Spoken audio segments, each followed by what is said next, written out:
Hello everyone, welcome to our new videos.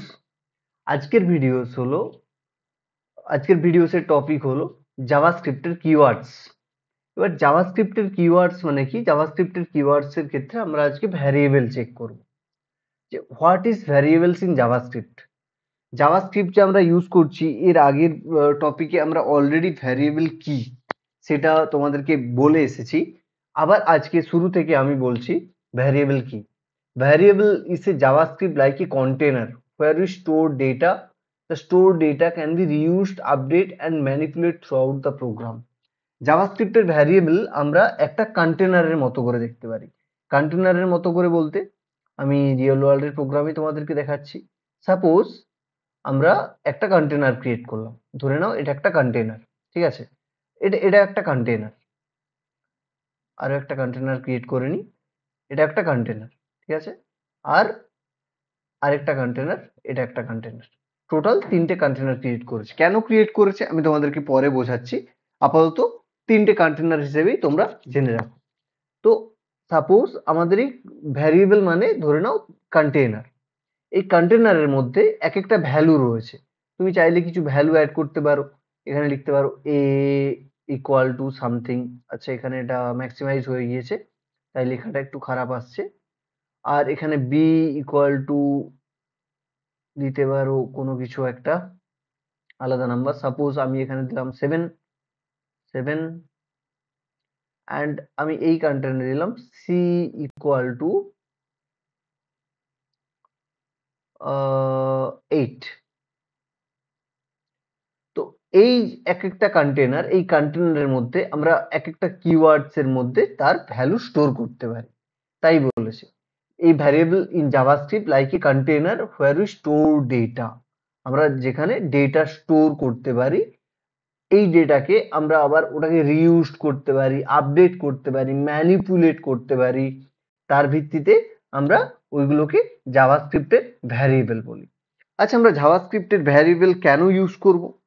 আমি যে জাভাস্ক্রিপ্টের variable কন্টেনারের মতো ইউজ করব তোমাদেরকে বললাম, কিন্তু কেন ইউজ করব?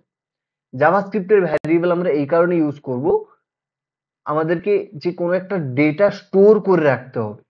তো ওই স্টোরটা আমরা ভ্যারিয়েবলের থ্রুতে ইউজ করতে পারি। আবার ওই ভ্যারিয়েবলের থ্রুতে যে আমি একবার ডেটাটা স্টোর করলাম, ওই ডেটাটা পরে আমি আবার রিডিক্লেয়ারও করতে পারি। রিডিক্লেয়ার মানে কি? আমি যে এই a ইকুয়াল টু 2 লিখলাম, পরে আমাকে var or something variable name a equal to 2 আর আমাকে মেনশন করতে হবে না। আমি এখানে এর মান যে অলরেডি 2 মেনশন করা রয়েছে, পরে এটাকে a বলে মেনশন করলেই ওই প্রোগ্রামের মধ্যে আমার 2 অটোমেটিক ইনিশিয়ালাইজ হয়ে যাবে। তো ওটাই হচ্ছে রিইউজেবিলিটি। রিইউজেবিলিটি মানে কি? আমরা একটা জায়গায় একটা ভ্যালুকে ব্যবহার করেছি, মানে অ্যাসাইন করেছি, সেই অ্যাসাইন ভ্যালুটাকে আমি আবার পরে রিইউজ করতে পারবো, আবার পরে ওই ভ্যালুটাকে ইউজ করতে পারবো। তো সেই ক্ষেত্রেও আমরা ভ্যারিয়েবল ইউজ করে থাকি। ডেটা স্টোর করার জন্য ভ্যারিয়েবল ইউজ করে থাকি। রিইউজেবিলিটি মানে রিইউজ করার জন্য ভ্যারিয়েবল ইউজ করে থাকি। ফ্লেক্সিবিলিটি মানে ডাইনামিক্যালি আপডেটের জন্য ভ্যারিয়েবল ইউজ করে থাকি। এক একটার এক্সাম্পল আমি তোমাদেরকে প্রত্যেকটা জিনিসেরই দেবো। তো ভ্যারিয়েবল কি জানলাম, এবার ভ্যারিয়েবল টোটাল টাইপস কত প্রকারের হয় ভ্যারিয়েবল? ভ্যারিয়েবল টোটাল 3 প্রকারের হয়। আমরা এর আগের দিন কেবলমাত্র VAR নিয়ে অ্যাসাইন করেছিলাম, তার কারণ VAR সবার প্রথম এসেছে। যাই হোক, 3 প্রকারের টোটাল ভ্যারিয়েবল। ফার্স্ট টাইপ হচ্ছে VAR, সেকেন্ড হচ্ছে LET let and third one is const. Now সবার প্রথম আমরা VAR দিয়ে স্টার্ট করব। VAR হলো জাভাস্ক্রিপ্টের প্রথম ভ্যারিয়েবল। অ্যাসাইন হয়েছিল ফার্স্ট ভ্যারিয়েবল হিসেবে VAR। এটা 1995 এ ইন্ট্রোডাকশন হয়েছিল। এবার VAR সম্পর্কে তোমাদেরকে যদি থিওরিটিক কিছু ইন্ট্রোডাকশন দিই, তাহলে বলা যায় VAR was the original way to declare the variable in variable. আজ 2015 সালের আগে পর্যন্ত, অর্থাৎ ESC এর আগে পর্যন্ত আমরা জাভাস্ক্রিপ্টে ভ্যারিয়েবলকে গ্লোবাল ভ্যারিয়েবল বলো, স্কোপ ভ্যারিয়েবল বলো, যে কোনো ভ্যারিয়েবল আমরা VAR কিওয়ার্ডের সাহায্যে ইউজ করতাম। তো এটাই সবার প্রথম ভ্যারিয়েবল যেটা ক্রিয়েট হয়েছিল 1995 এ। ঠিক আছে? এটা ফাংশন স্কোপ। আমরা ফাংশন স্কোপ বলতে কি বুঝি? আমরা আপাতত জাভাস্ক্রিপ্টের ফাংশনে আসিনি, কিন্তু ফাংশন স্কোপ বলতে তোমাদেরকে আমি এক্সাম্পল অনুযায়ী বুঝিয়ে দিচ্ছি। ধরো এই আচ্ছা আমরা কনসোল থেকেই ক্রিয়েট করছিলাম, তো আমি ইন্সপেক্টে গেলাম, তোমাদেরকে ঠিক যেভাবে এর আগের দিন বলেছিলাম, জাস্ট উইন্ডোজে রাইট ক্লিক করো, রাইট ক্লিক করলেই তোমার ইন্সপেক্ট আসবে টাচ বারে, দেন তারপর তোমরা ওইখান থেকে কনসোলে চলে যাবে। কনসোল সবার প্রথম আমি ক্লিয়ার করে নিলাম, ক্লিয়ার করে এটাকে জাস্ট হালকা এক্সটেন্ড করে দিলাম যাতে আমাদের বড় হয় এবং বোঝা যায় জিনিসটা। ঠিক আছে? তো কি বলছে এখানে, ভ্যারিয়েবল, ভ্যারিয়েবলের সবার প্রথম কি, স্কোপ। স্কোপ বলতে কি বোঝায়, এক কথায় এটা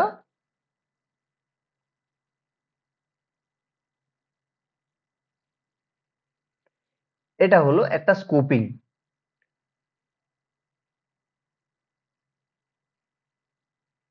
ওকে, এটা রয়েছে, চাপ নেই।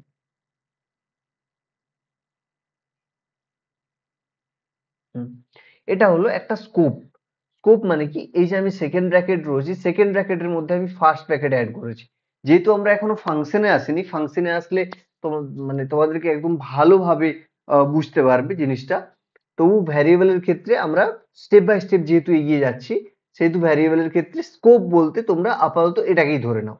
এই সেকেন্ড ব্র্যাকেটের মধ্যে এই যে ফার্স্ট ব্র্যাকেট রয়েছে, এটাকে আমরা এই যে ভেতরে রয়েছে, তো এটাকে আমরা স্কোপ ভ্যারিয়েবল বলে অ্যাসাইন করতে পারি। তো যেটার আমরা কি বললাম তাহলে, var কিওয়ার্ডের, var was the original way to declare variable in JavaScript. It was invented in 1995. Okay, R var declare, variable declare with the var can be redeclared and reassigned in the same scope.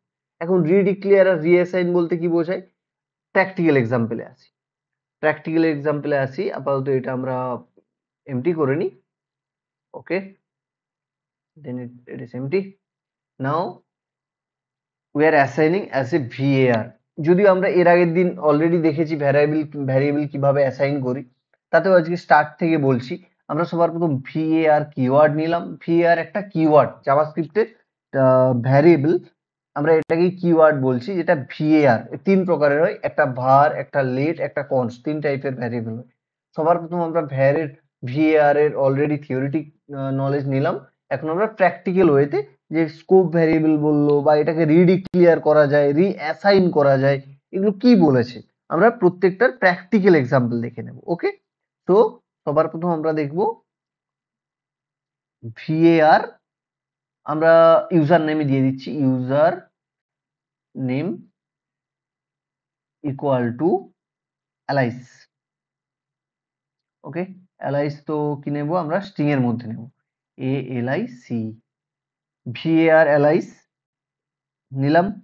এবার এটাকে আমরা semicolon দিলাম।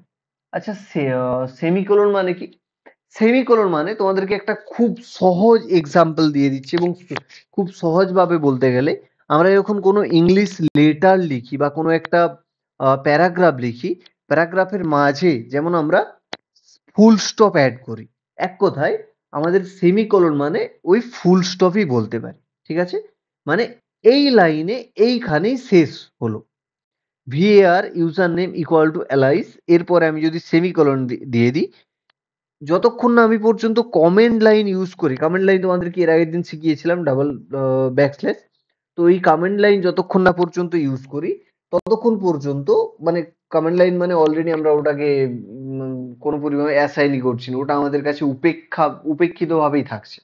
তো তাছাড়া আমরা এখানে আর কিছু assign করবো না, just like a full stop in English.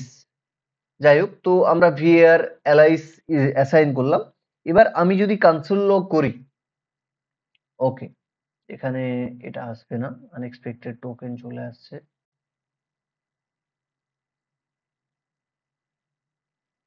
So back করে নি। তো var user name Alice, Alice এই মুহূর্তে আনডিফাইন্ড রয়েছে, তার কারণে আমরা এটাকে লগ করে নিই। এবার আমরা এটাকে যদি লগ করে নিই, কনসোল ডট লগ, দেন আমরা কি করব, এই যে ইউজার নেমটা রয়েছে, এই ইউজার নেমটাকে আমরা লগ করব। লগ করব মানে কি, আমরা আউটপুটে দেখতে চাইবো এই মুহূর্তে আমাদের ইউজার নেম কি আছে। ওকে, নাও ইউজার নেম ইকুয়াল টু কি পেলাম আমরা, এই যে অ্যালাইস ইউজার নেমটা অলরেডি অ্যালাইস স্টোর করে নিয়েছে, এটা কি হচ্ছে মেমোরিতে স্টোর হচ্ছে। যখন এর আগের দিন আমরা স্টার্ট করেছিলাম, এর আগের টপিকে আমরা অলরেডি আমি তোমাদেরকে বুঝিয়ে এসেছি যে মেমোরি কিভাবে স্টোর হয় ডেটা টাইপের ক্ষেত্রে সময়ে, ভ্যারিয়েবলের সময়ে, যে আমরা কিভাবে এই ইউজার নেমে মেমোরিটা স্টোর করে কন্টেনার হিসেবে একটা ওয়ার্ল্ড অনুযায়ী তোমাদেরকে পরের পর এক্সাম্পল দিয়েছি। যদি তোমাদের কারো খেয়াল না থাকে অতি অবশ্যই পুরোনো ভিডিও চেক করো, চেক করে প্রত্যেকটা জিনিস খুব ভালোভাবে বোঝো, ঠিক আছে। যাই হোক, এইখানের ক্ষেত্রে তাই আপাতত আমি আবারও বলছি var user name equal to Alice. এই যে অ্যালাইস নেমটা অর্থাৎ স্ট্রিংটা, এটা আমি ইউজার নেম অলরেডি অ্যাসাইন করে দিয়েছি, মেমোরির মধ্যে ও অ্যাসাইন হয়ে রয়েছে। এই অ্যাসাইনটাকে আমি যখন কনসোল ডট লগ করছি, অর্থাৎ জাভাস্ক্রিপ্টে কনসোল ডট লগ করলে কি হয় না, আউটপুট শো আপ করে এই ভ্যারিয়েবলের ক্ষেত্রে। তো ভ্যারিয়েবলে কনসোল ডট লগ করলাম ইউজার নেম, তো আমরা কি পেলাম, অ্যালাইস পেয়ে গেলাম। এবার আমরা var কিওয়ার্ড যে ইউজ করছি, তো উইদাউট var ইউজ করে আমি যদি অ্যাসাইন করি সেম নেম, ইউজার নেম, ওকে, এই সেম নেমটাই নিলাম, user name equal two bob, Bob, ঠিক আছে। তো অ্যাসাইন করলাম user name equal to Bob, Bob চলে আসলো, বব চলে আসলো।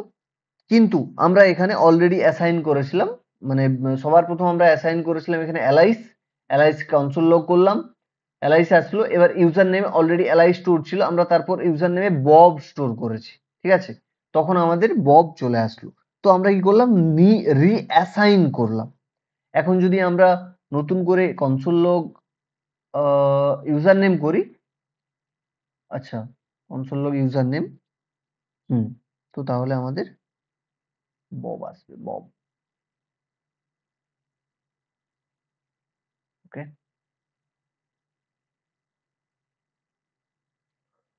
আমি স্পেলিং মিস্টেক করেছিলাম যার জন্য এখানে অ্যালাইস এসেছে, ঠিক আছে। তো আমি যদি আরো একবার user name equal to Bob, then আমি যদি এখানে কনসোল লগ করি ইউজার নেম, তো আমার কি আসলো, বব আসলো, ঠিক আছে। আমি আরো একবার দেখিয়ে দিচ্ছি, var user name equal to Alice, okay. Then আমি যদি কনসোল ডট লগ করি, তখন আমাদের আসবে সেম ইউজার নেম, ওকে। এখন তাহলে আমরা কি পাবো, অ্যালাইস পেলাম। এইবার আমি যদি সেম নেমটাকে নিলাম, নেমটাকে কপি করলাম, পেস্ট করলাম, ইউজার নেম, আমাদের অটোমেটিক ইউজার নেম লেখার সাথে সাথে অ্যালাইস চলে আসছে দেখতে পাচ্ছ। কিন্তু আমি এখানে এবার অ্যাসাইন করব user name equal to Bob ছেড়ে আমি অন্য কিছু নিলাম, আমি নিলাম অলি, স্ট্রিং এর মধ্যে নেব OLLI, অলি, ওকে। দেন এইবার যদি আমি কনসোল লগ ইউজার নেম করে, তাহলে আমাদের অলি আসলো, ঠিক আছে। এবার তোমরা ভালো করে জিনিসটা বোঝো, জাভাস্ক্রিপ্টে আমরা var ইউজ করলাম, সবার প্রথম ইউজার নেম নিলাম অ্যালাইসটা ইউজার নেমের মধ্যে স্টোর হয়ে গেল। এই ইউজার নেমটা যখন আমরা কনসোল লগ করলাম তখন অ্যালাইস আসলো।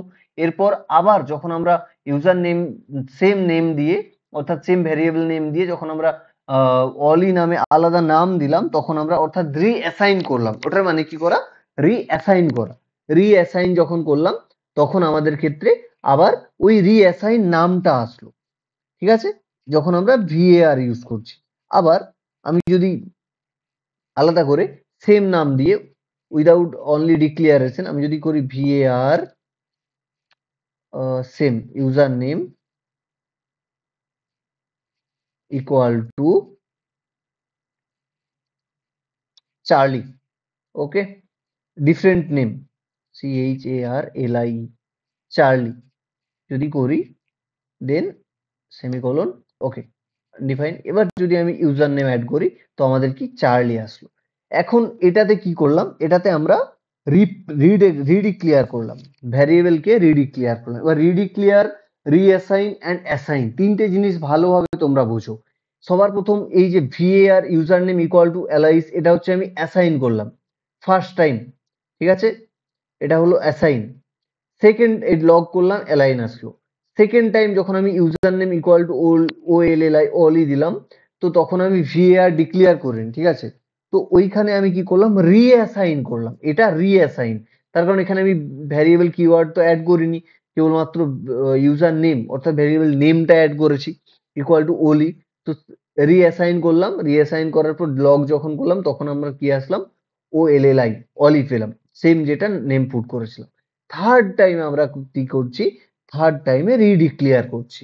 রিডিক্লেয়ারের সময় আমি সেম ভ্যারিয়েবল নেম নিচ্ছি, নেওয়ার পর কিন্তু ডিফারেন্ট নেম নিচ্ছি স্ট্রিং এ। তখন আমার ক্ষেত্রে কি আসলো, তখন আমার ক্ষেত্রে এই ইউজার নেমটা চার্লিতেই কনভার্ট হয়ে গেল যখন আমি লগ করছি। তো এটাতে কি করা যায়, এই হচ্ছে var এর প্র্যাকটিক্যাল ডেফিনেশন যদি বলা যায়, এটা রিডিক্লেয়ার করা যায়, রিঅ্যাসাইন করা যায়। জাভাস্ক্রিপ্টের ফার্স্ট কিওয়ার্ড যদি ভ্যারিয়েবল কিওয়ার্ড 1995 এ মানে ইন্ট্রোডিউস হয়েছিল var নাম দিয়ে। তো এটা ফাংশন স্কোপ মানে স্কোপ বেসড এক কথায়। আর এই ভ্যারিয়েবল ডিক্লেয়ার, এটা রিডিক্লেয়ার করা যায়, রিঅ্যাসাইন করা যায় ইন দ্য সেম স্কোপ। ওকে, তো var যদি বলি আমরা, এই হলো তার practical example with the theoretical knowledge. তো আমরা কি করব, আমরা এখানে দেখতে পেলাম যে var এর ক্ষেত্রে আমরা অ্যাসাইনও ইউজ করতে পারি, অ্যাসাইনও করেছি, ঠিকঠাক এসেছে। রিঅ্যাসাইন ইউজ করেছি, তাতেও আমাদের রিঅ্যাসাইন ভাবে ডিক্লেয়ার হয়েছে। দেন আমরা যখন রিডিক্লেয়ার করছি, মানে এই ইউজার নেমটাকে var সেম ইউজার নেম কিন্তু নেম আলাদা দিচ্ছি স্ট্রিং এর মধ্যে, তারপর যদি আমরা ইউজার নেম লগ করাই, তাহলে আমরা যে কারেন্ট ইউজার নেমটা অ্যাড করেছি ওটাই আসবে। এবার আমি এখানে কেন বারবার বলছি অ্যাসাইন, রিঅ্যাসাইন, রিডিক্লেয়ার তিনটাই সাপোর্ট করে, তার কারণ এর পরে যখন আমরা লেট অ্যান্ড কনস্টেন্ট নিয়ে আলোচনা করবো বা প্র্যাকটিক্যাল এক্সাম্পল দেখবো, তখন তোমরা দেখতে পাবে যে এইগুলো কত মানে var এর সাথে লেট আর কনস্টের কতটা ডিফারেন্স, ঠিক আছে। তো var কিওয়ার্ড আসলো। এবার আমরা আসবো second keyword let. Let keyword কখন ইউজ হয় বা কেন ইউজ করি সমস্ত কিছু বলছি। লেট কি বলছে, লেট কিওয়ার্ড সবার প্রথম আমাদের ES6 যখন আসে ECMAScript 2015 তখন আমাদের লেট কিওয়ার্ড ডিক্লেয়ার করা হয়। লেট কিওয়ার্ড এটাও ব্লক স্কোপ, ঠিক আছে, এটা ব্লক স্কোপ হলেও এতে রিডিক্লেয়ার করা যায় না, এতে তুমি রিঅ্যাসাইন করতে পারো কিন্তু রিডিক্লেয়ার করা যায় না সেম ভ্যারিয়েবল। ওকে, তারপরে কি বলছে, it's also wasted but it enters temporal dead zone, meaning you cannot access it before the declaration। মানে আমরা ডিক্লেয়ার করার আগে ভ্যারিয়েবলটাকে অ্যাসাইন করতে পারবো না। আমরা লেট কিওয়ার্ড কখন ইউজ করব, লেট কিওয়ার্ড আমরা তখন ইউজ করব, ধরো যখন আমরা কোনো একটা টেম্পোরারি ক্যালকুলেশন করতে চাইছি, সেই ক্ষেত্রে আমরা মানে লেট কিওয়ার্ড ইউজ করব। তো আমি প্র্যাকটিক্যাল এক্সাম্পলে তোমাদেরকে লেট কিওয়ার্ডটা বুঝিয়ে দিই, যেভাবে ভার বুঝিয়েছি। ভারের ক্ষেত্রে কি হলো, এবার অলরেডি আমরা দেখলাম অ্যাসাইন, রিঅ্যাসাইন, রিডিক্লেয়ার তিনটাই পসিবল। ওকে, নাও আমরা এইখানে নিলাম let. Let age equal to number, সেহেতু স্ট্রিং দেওয়ার দরকার নেই, 21। ওকে, নাও ইফ উই মানে আমরা যদি কনসোল লগ করি, কনসোল ডট লগ, দেন আমরা এজটাকে যদি প্রিন্ট আউট করাই, তাহলে আমাদের আসছে 21। আমরা let age equal to 21 assign করলাম লেট কিওয়ার্ড দিয়ে ভ্যারিয়েবলে, আমরা যদি কনসোল লগ করি 21, তো 21 পেয়ে যাচ্ছি। এই যে লেট আছে এটাকে আমরা বলছি অ্যাসাইন। ওকে, এটা হলো আমাদের অ্যাসাইন, কনসোল লগ আসলো 21। এবার আমরা করব রিঅ্যাসাইন। রিঅ্যাসাইনও জাভাস্ক্রিপ্ট লেট কিওয়ার্ডের ক্ষেত্রে পসিবল। চেক করে নি একবার। এখন আমরা যদি রিপ্লেস করতে যাই এজটাকে, এজই ইকুয়াল টু 21 না, আমি হয়তো এক্সাম্পল এইভাবে দিতে পারি যে সবার প্রথম আমি একটা কোনো ফর্ম ফিল আপ করতে গিয়েছি, যেখানে সবার প্রথম আমি অলরেডি এজ অ্যাড করে দিয়েছি 21, তারপর অলরেডি ফর্মটা ফিল আপ করে কমপ্লিট করে দিয়েছি। তারপর সেই মুহূর্তে আমার একটা ভ্যারিয়েবল ক্রিয়েট হয়েছে, যেই ভ্যারিয়েবলটা অলরেডি পার্মানেন্টলি স্টোর করে নিয়েছে যে ওকে এর এজ হচ্ছে, এই স্টুডেন্টের এজ 21। 1 ঘন্টা পরে বা একদিন পরে বা কিছুক্ষণ পরে হয়তো স্টুডেন্টের মনে হলো যে আরে আমার এজ তো 21 ভুল করে দেওয়া হয়ে গিয়েছে, আমার এজ তো এই মুহূর্তে 20 চলছে, তাহলে আমি গিয়ে কি করব 21 কে 20 তে রিপ্লেস করতে চাই, ঠিক আছে? তো সেই ক্ষেত্রে আমি কি করব, জাস্ট চেঞ্জ করতে চাইবো, তখন ও আবার এডিটিং ফর্ম করলো, ফর্ম করার পর যদি ও এজ ইকুয়াল টু 20 চেঞ্জেস করে সেম ফর্ম, ঠিক আছে, সেম পার্সন, তাহলে ওর এজ 20 ডিক্লেয়ার করলাম। ওকে, এখন যদি আমি কনসোল লগ করি তাহলে আমার এজ আসছে 20। ভালো করে তোমরা ভেবে দেখো, এই যে এজ 20টা ডিক্লেয়ার করলাম, এটা হলো আমাদের রিঅ্যাসাইন।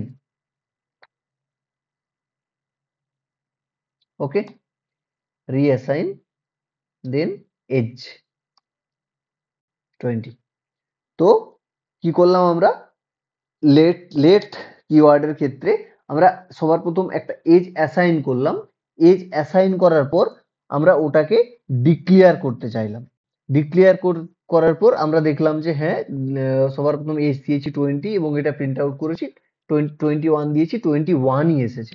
এখন আমি মনে মনে তারপরে কিছুক্ষণ পরে ভাবলাম আরে আমার এজ তো 21 না, আমার এজ তো 20, তাহলে আমি চেঞ্জ করব, আমার সেম ফর্ম। তো আমি চেঞ্জ করে যখন ফিল আপ করলাম তখন আমার এটা 20 চেঞ্জেস হয়ে গেল। তো এই হলো assign and reassign. But but এরপরেই আসছে আমাদের মেন ফান্ডা।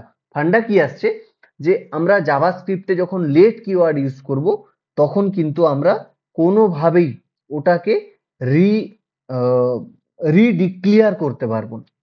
অ্যাসাইন করতে পারি, রিঅ্যাসাইন করতে পারি, রিডিক্লেয়ার করতে পারবো না।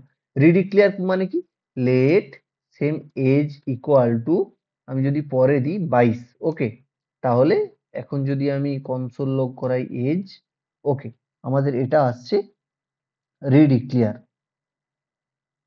সেম